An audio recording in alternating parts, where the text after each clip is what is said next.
Hey guys, this is Fundo on Wanchupagama. Tonight on Uzalo, Mtambisi present continues to stir up troubles at the Mhlongo house. After the winning of grandmother on the game of grandmother versus grandfathers, Mtambisi got a chance to be with Kapsile and they planned the date.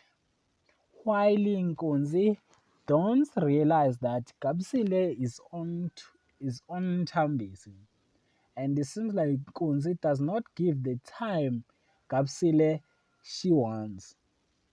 It is not funny anymore for Matongwe. She wants her Hlobo back, while Hlobo is kidnapped, and the two men want the money of the business of Slobotos. Mbata is never out of tricks, while Inosipho is confused by Madongwe conversation with her.